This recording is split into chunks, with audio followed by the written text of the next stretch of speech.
Hey everybody, welcome back to Tim Travels. I'm your host Terry. So I'm coming to you from exit 291 on I-81 in the Old Dominion, state of Virginia, Commonwealth actually of Virginia. Ran almost 580 miles today, so I put in a little bit of effort. I got a load on my back that I'm delivering the exits are 19 miles apart, so I'll deliver that at like 2 in the morning. It was kind of weird, like at times there was heavy traffic, but then there were times when it wasn't bad, the direction because I ran southbound early in the morning, so there was very few people out there. And coming back up here, wasn't bad at all. So I'm wearing my Navy ball cap, and I gotta say this, as you might be able to tell, this hat is really old. Look how blue it is. That's how blue it started. This is years of sun and some sweat and other stuff. But I'm wearing the Navy ball cap, not an Iowa ball cap, because Navy won their bowl game over Oklahoma, and Iowa lost to Missouri. I thought Missouri would be a tough out, but then I was like, man, Iowa's playing better than I thought they would. But they ended up losing it, in the last little bit. But, people talk, I love it actually, but people talk smack about the Nebraska game. Of course, Iowa inexplicably won, but then that's because Nebraska is Nebraska. Although Nebraska did win their bowl game, the Bronx Bowl or whatever they were playing in, the Pizza Bowl there in New York City. And I don't even know who they played, Little Sisters of the Poor or something, but they won their game 20-15, I think. But yeah, Navy had a great season. Army had a great season. Navy season, I don't care what the records say, Navy season incredible compared to Army's. Why? Because the Commander-in-Chief trophy resides in Annapolis, Maryland for another year, or for the rest of the year. Yeah, both Army, Navy both had incredible seasons, and props to both those teams. And of course, Navy's again was more incredible because they beat the stuffing out of Army 31-13, and then took care of the Oklahoma Sooners. But I was telling some friends, look, if you're going to be in a gunboat fight, don't bring a schooner when you're going to be against a destroyer. You're going to lose. That's like, yeah. So John Paul Jones would have told him that if he was still around. And by the way, he is buried underneath the Naval Academy Chapel. That's where his crypt is. So yeah, I got to hang around with Navy royalty, or at least their crypt, when I was working there. So yeah, I wanted to talk today. It's kind of funny, I listen to a lot of people's YouTube channels and I hear things and I'm like, I want to explore that topic in detail.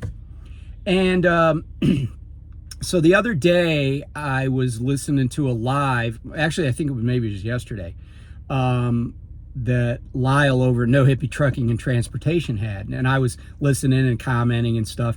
And there are people that watch him that watch me.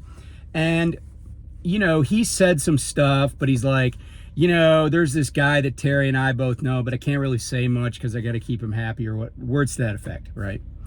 And I get it, right? But here's the interesting thing.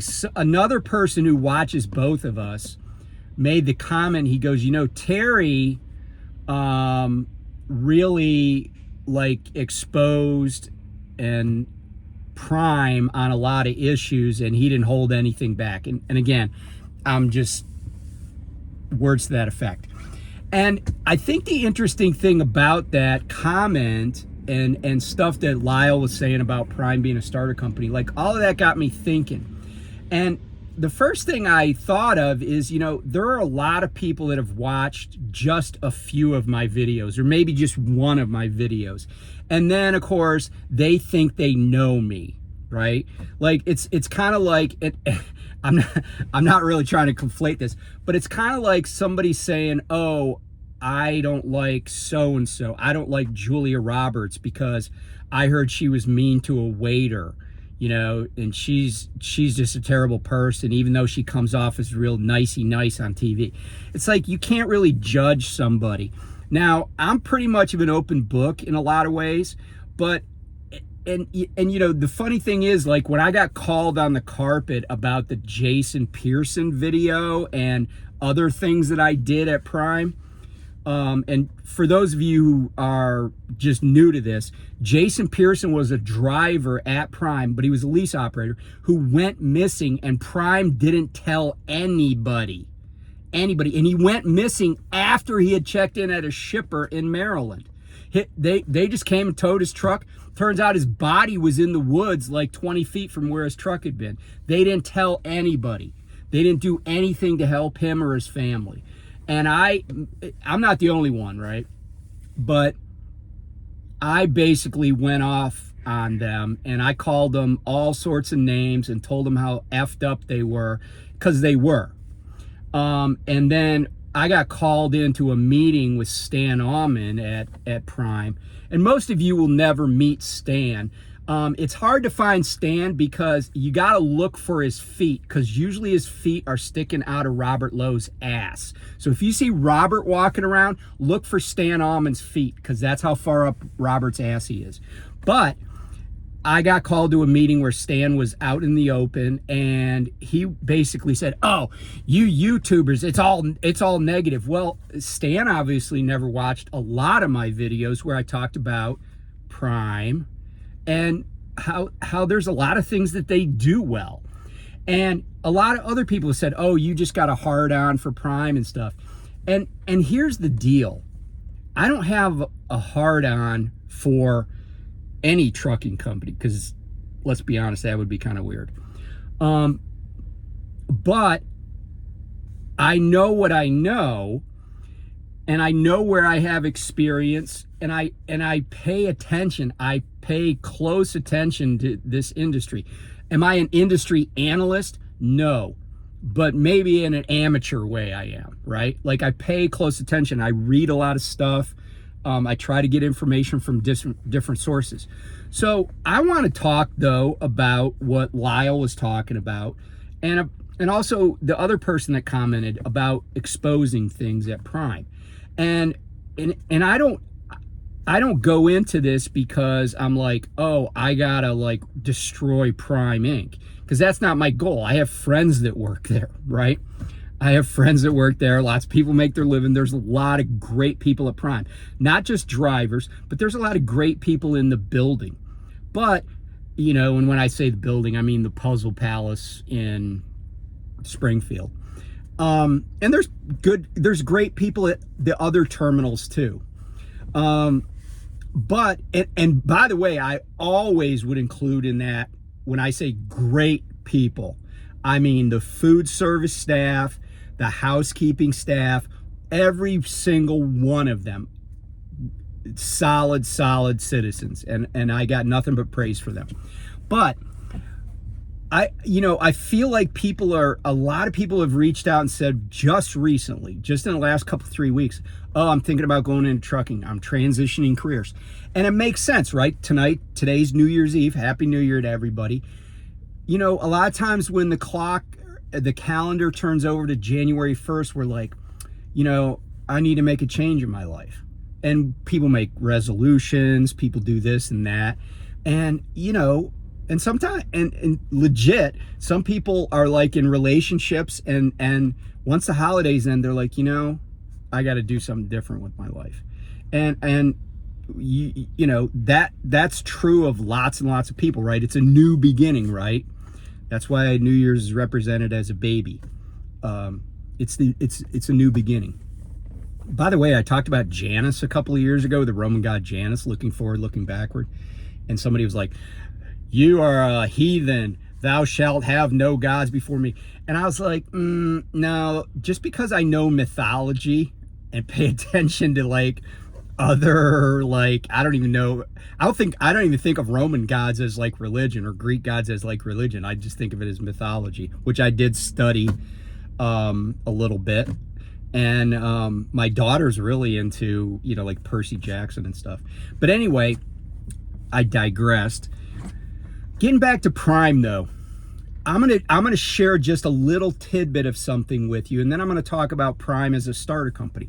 So last Friday, at the pep rally, or what Prime likes to call the safety meeting, but they're full of crap. It's the pep rally. They were like, hey, we need drivers. You know, if we could just get drivers to come out for one load, we'll get you back home in time for New Year's Eve or New Year's or whatever. You know, we just got loads coming out the yin yang. And the person that told me this is a driver at Prime. And I said, by the way, not somebody I've mentioned since I've been talking, because that person wouldn't give a crap. That person is like, you know, on 8 weeks vacation or whatever in Colorado. But I said, that's interesting. I said, you know what I think is happening? And again, this is part of this is understanding a little bit about the industry. Part of it is just having been in business and advising businesses over the years. One of the things I said is, so what I believe is happening is this: Prime does have loads, and they probably have them through the brokerage, Prime's brokerage, because the one thing that I saw on FreightWaves is that the tender rejection rate ticked up to double digits briefly last week. And what that means is loads that didn't have a carrier, you know, like definitely assigned to them by shippers.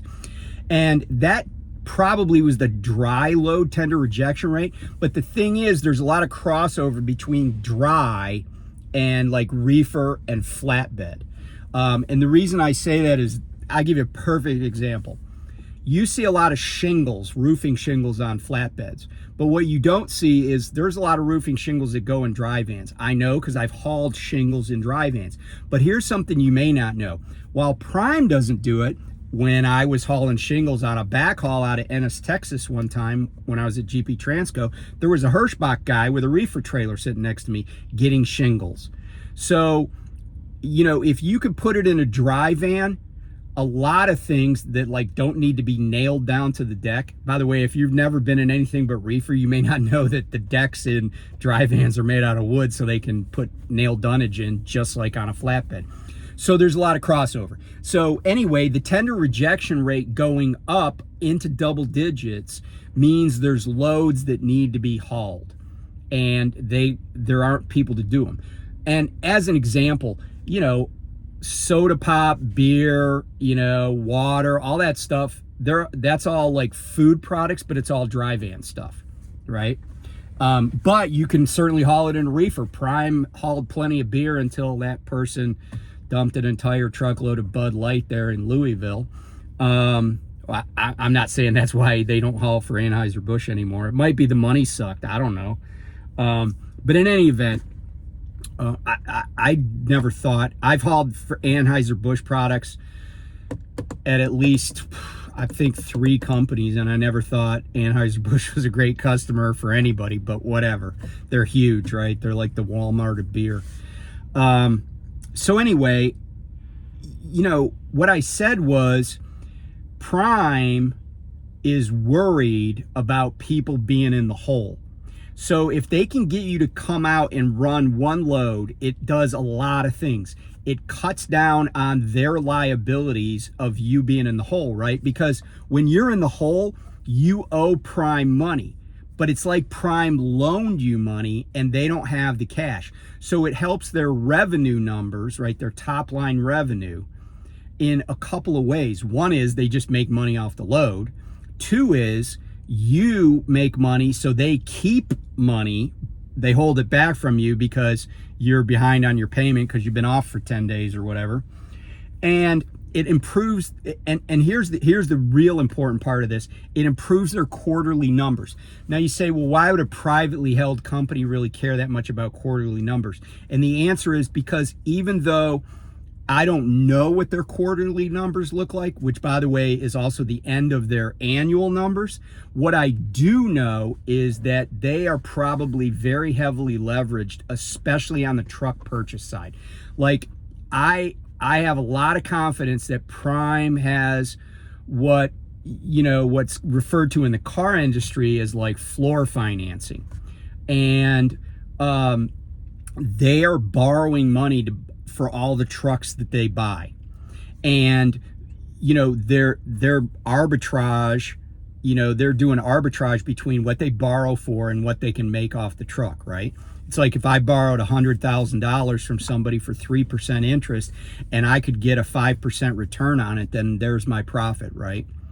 So that's what Prime's doing. And so all of that talk is just kind of like gaslighting people into doing what they need them to do. They know what their numbers are. They don't want to carry all this debt, right? This unfunded liability, unsecured liability into 2025, because it's going to impact the interest rates that they got to pay. And while the Fed has lowered interest rates lately, I don't know, because we're getting a new administration, I don't know what interest rates are going to look like. So even like 10 basis points, right? Or excuse me, not 10 basis points. Even 10 basis points, which is 0.1%, right? 10 bips. That could be thousands and thousands of dollars of interest that Prime is paying more than they want to. So they need their numbers to look as good as possible by the end of the year. So today's the last day. So if you came out, and hopefully they got you back, although anybody that did, I mean, it's got to be tough sledding, right? Like, because it's going to be so dependent on where somebody lives, whether there's a load out and a load back that makes financial sense for that person. And the other thing, and let me, not to beat a dead horse here, but the other thing about Prime even asking that tells me that those people in the Puzzle Palace, they have no freaking concept what it's like to be an over-the-road trucker. None of them. Or they wouldn't ask that. And here's why. When it's time to go on the road, and even if it's a short trip, right? There's prep you got to do. And getting back home, I've always said, starting out after home time and going home for home time is always going to cost you money. Because unless you live in the basement of a Tyson packing plant and you're just going out to another Tyson plant and coming back home and going into your basement apartment, you don't live that close to a shipper.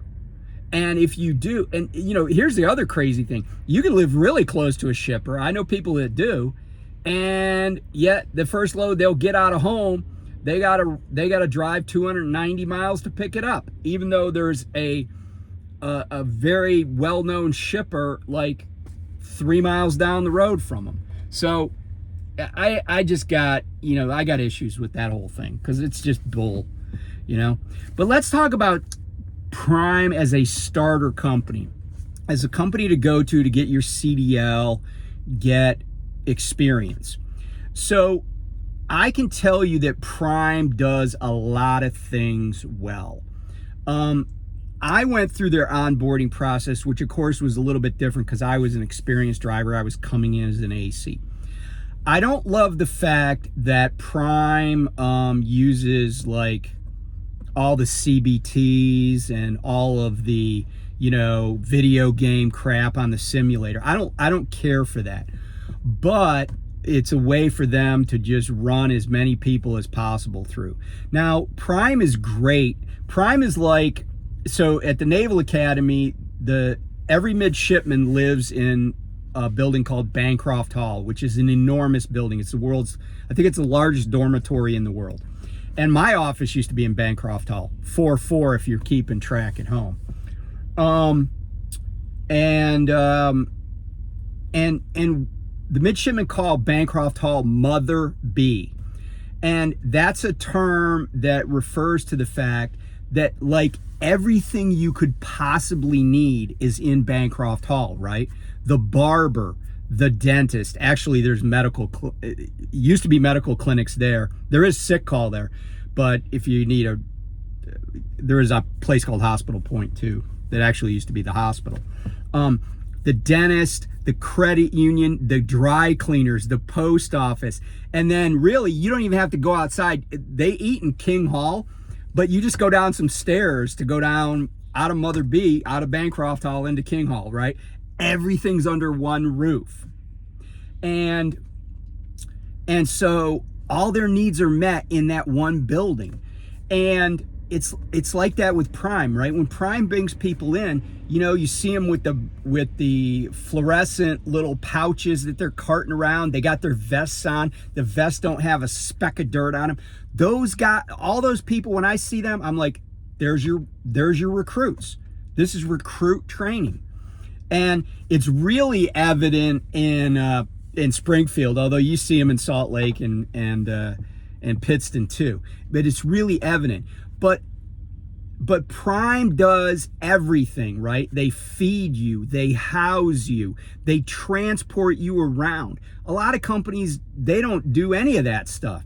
Prime has these really nice terminals with cafeterias that are open 24/7. You know, they have all of these resources, and they make it really easy to say, I'm going to take the plunge. When I was at Night Transportation, you had to pay for your own hotel and meals. And I stayed in my van, in my Sprinter. I actually parked in the parking lot outside the terminal. And I parked underneath the solar panels, so I had shade because this was in Arizona.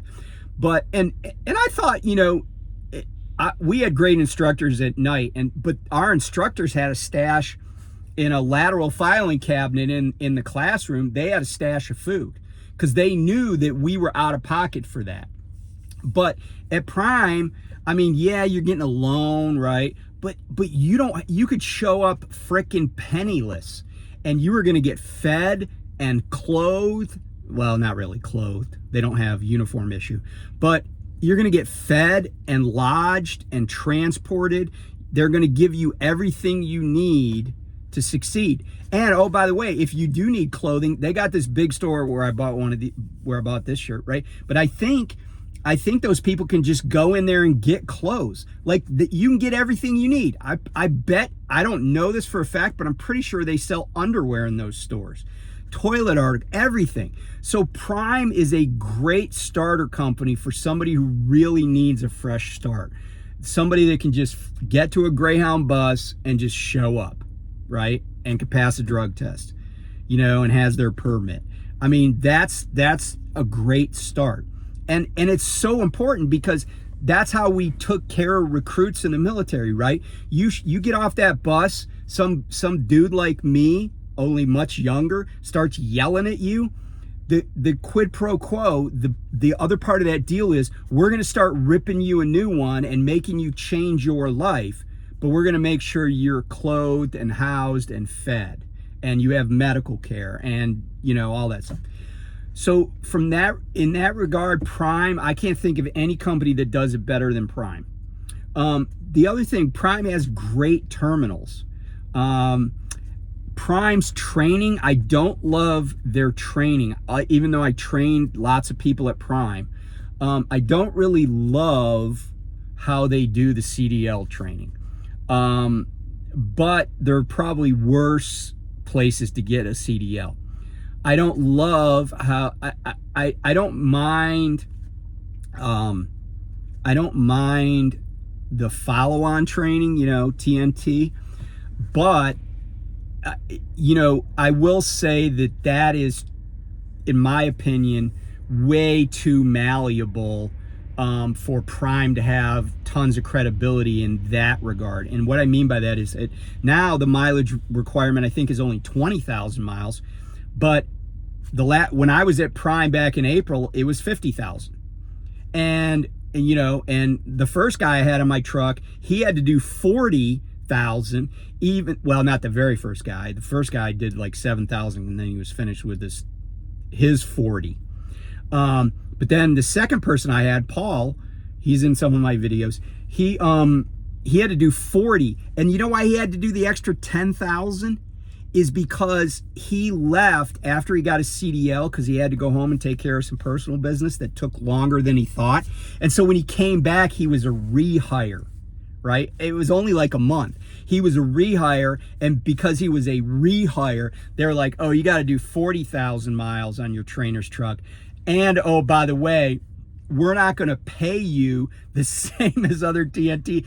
And the reason I knew that is because I saw my statement, right? I was home. He had been on the truck for a little while. I was home. I dropped him off for Christmas. I came home for Christmas. I looked at the statement. I'm like, why is he only getting, because I think back then it was, I want to say it was 800 a week, but maybe it was 7. But in any event, he got $100 less than I knew the rate was. And so I called him. I'm like, do you know what's up with your pay? Because it's coming out of my pocket, right? Well, he's like, yeah, I get less money because I'm a rehire. And the funny thing was, he's a good driver, right? Like, he had a CDL in the past, and I trusted him a lot. And I was like, man, that's fucking stupid. So I just told my wife, I said, give me your address. I told my wife, I said, hey, send him $500, because she kind of ran the business side of it. So she just sent him the money, to make up for it. I made up for the fact that it would have come out of my pocket anyway, but I just made up for the fact that Prime was like screwing him over in some really petty way. And that's kind of a lesson too, right? Like, Prime, while they take care of people and they have the best program, in my opinion, for somebody that wants to lease a truck, and the reason is because you have so much of a backstop at Prime. You have so much of a safety net in terms of, if you break down, you don't have to worry about whether you got money. If you go in the hole, there are a lot of things that Prime does really well. A guy that I had on my truck that was a career accountant said that Prime's weekly settlement statements are worth the money you pay for them. But that brings up another point, right? Everything Prime does comes at a cost, and it's always taken out of the driver. And I can tell you, from having been at Prime, from having known lots and lots of people at Prime, that Prime will never ever have your back. And I say that from personal experience, and I say that from observation and talking to other people. And there are people that will say, oh, well, I don't have any problem with such and such. But then they describe something, and I'm like, dude, they gaslit the crap out of you on that. And it's okay if it's okay if you get gaslit, if you know what's going on, and you're like, yeah, that's just part of it. But, and here's the funny thing, right? Excuse me. And I want to give you a quick example of the difference between some trucking companies and Prime, and how Prime doesn't stick up for drivers. So I had a situation when I was a brand new driver at Knight Transportation, and I went to pick up sugar at Domino Sugar in Baltimore. And, I can be rough and tumble when I need to. And I had been, I practiced law in Baltimore. I went to law school in Baltimore. I was very comfortable in the city. So I go there, and the people on the loading dock were just horses' asses. And so I gave it back to them, even though I was a newish driver. So they kicked me off the property. And my driver manager said, okay, I'll just make another appointment. Like, he didn't get mad or anything. He's like, I told him what happened. He's like, oh, that's kind of messed up. I'll just get you a new appointment time. So I basically left, came back, and then security wouldn't even let me on the facility.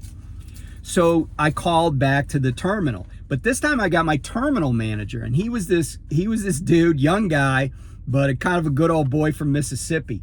And I said, his name was Billy, and I said, Billy, they won't even let me through security now. He's like, man, fuck them. Come on home. Because I was picking this load up, and I was just going to bring it to my terminal in Carlisle and then go on home time. So I thought, man, I might be in some trouble. So Billy was like, fuck them. And fast forward like a week or two, I get $150 in my check because I went there. Like, Billy took care of me, and he didn't put the customer in front of me when they were doing me wrong. Now, I had an incident at a shipper that Prime has as a customer, and not only was the load effed up and everything, but this freaking dock worker put his hands on me. And when he did that, I told the shipping office, hey, I ain't hauling that load. Why? Well, because it's my truck, right? I make the payments on it. I pay the fuel. I had a trainee on the truck at the time too, by the way. I said, I'm not hauling that load. And when I told Prime what happened, they're like, oh, I can't believe you. This is my fleet manager. Oh, I can't believe you couldn't work that out. You know, you should have just called me. I handle stuff like that. And I'm like, dude, you don't handle anything unless somebody in the executive suite needs some service. Then you'll be like, do you want it under the desk or you want to go in the men's room? Don't tell me you're going to take care of me. You never had my back. And he didn't there. That's just one example. Some companies, they will have your back. Prime will not. And people that say, oh yeah, my fleet manager did this.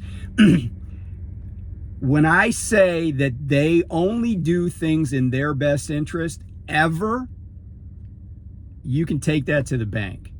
But does that mean it's not a company you should go to get training? No. You just need to understand what your position is in the world at Prime, right? Nobody, there are people that have been at Prime for, decades, and you are just fungible, right? You are a scrap to them because, my fleet manager had 100 drivers in his fleet. Even though I was a productive and profitable driver, because they admitted that, I was expendable. They didn't, and I'm not the kind of guy they want because I have revenue, I have income every month, whether I work or not. I have medical benefits, whether I work or not. And so I'm not the kind of guy they want. There are a lot of people at Prime that really are in better situations than they would like for their truck drivers. The best candidates for them is the 26-year-old person who never got anywhere higher than, the second shift manager at McDonald's, And don't get me wrong, if that's you, and you want to make a change in your life, then by all means go to Prime. But just know, when you start cashing those checks and you're like, man, I'm making more money in a week than I made in a month working in, at the McDonald's in Okefenokee, remember that they know that too. They know that about you. They did a background check on you. They know your credit rating. They know how much money you've made in the past. They know all that about you. And they're going to try to use golden handcuffs to keep you around. Now, the other thing I'll say about other people on YouTube, and by the way, I'm talking about people that I know personally. The one thing I will say about a lot of people that are YouTubers that are at Prime is, if you know them well enough, you know that they have not been at other trucking companies.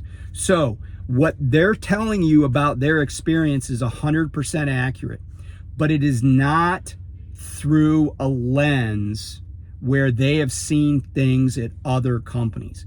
Like, if I'd never been at a company but Prime, when my fleet manager reacted like that to the guy putting his hands on me, I might not have realized that he could have just gone to bat for me, right? But that was the cool thing about Knight. Your terminal manager was kind of like he was your rabbi, right? You had a DM and you had a terminal manager. And I just happened to be at a terminal where I had a great DM and a great terminal manager. I had people that had my back. I wasn't making much money, but I was making as much as I could, and they never impeded that. It's going to be different at a company like Prime. Prime is a whole different animal. And, you know, if that's going to be okay with you, if you can deal with it for whatever length of time, and then say, yeah, you know, I've seen this, I want to go see something else, you know, then it's a great place to start. There are other good companies to start at, but I don't think anybody has a program that's as comprehensive as Prime's. And I don't mean in the training area. I just mean in taking care of, you know, we used to have this lessons in leadership management training in the Navy, and it was called Care and Feeding of a New Recruit, and it was about somebody coming to their first sea command and how they get treated and how, you know, does somebody mentor them and stuff. So at Prime, there are possibilities to get in really great situations, and there are possibilities where if you know, you don't get a great trainer, you know. And here's the funny thing. I do have people comment. They're like, man, you would have sucked as a trainer. And I'm like, you know, yeah, that's true. And the reason I would suck as a trainer is because I do make demands on the people I was training. And I know that people that I trained, like I know some of the people that I trained didn't care for how I did certain things. But the best trainees I had were the ones that were like, okay, it's Terry's truck, I'm going to go with what he does. And then they left and got their own trucks and do their own thing. We still talk all the time. I have several trainees I talk to all the time. And I have some that hated my guts, and, you know, the feeling was mutual, and I kicked them off the truck, basically. And then there were the in-between, some people that just decided, you know, hey, this is not for me. And that's okay too. And by the way, some of those people I talk to, so on the regular.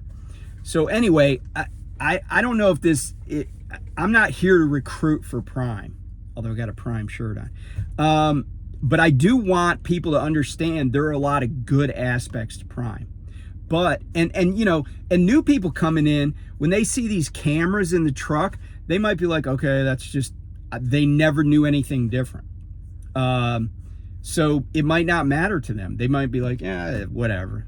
I'm used to it. I don't care. So, but anyway, I know, and by the way, people still ask me if I will train them. And just to be clear, I'm not at Prime. I'm not a trainer at my current company, although my current company, you have to have a CDL to get hired, although they do hire people with not a lot of experience, and everybody is required to go with a trainer. I went with a trainer, but I was just like, you know, I was staying in a hotel the whole week because he had a day cab, and we would just go out for, like, we would leave at 4 o'clock in the morning. We'd be back by noon, and his day was done. He ran less than 8 hours a day. And I learned a little bit about the sawdust there. And then ironically, I wasn't doing sawdust for quite a while, but at least I was working. So anyway, I know this is a lengthy video, but hey, Happy New Year to everybody. If you're home, you know, hoist one for me. If you're on the road, don't hoist one. California CHPD, or CPD, no, wait, what am I saying? CHP, California Highway Patrol. They just issued a notice to commercial vehicle operators about the commercial vehicle operator limit. It's 0.04, not 0.08. So I don't know what it takes to blow a 0.04, but I'm guessing it's not very much. Or, you know, I'm guessing if you like hammer a 12 pack and then while you're doing your 10 and then get up at the end of 10 after drinking a 12 pack, you might blow a 0.04. So everybody be careful. Anyway, I'll talk to you soon. Bye.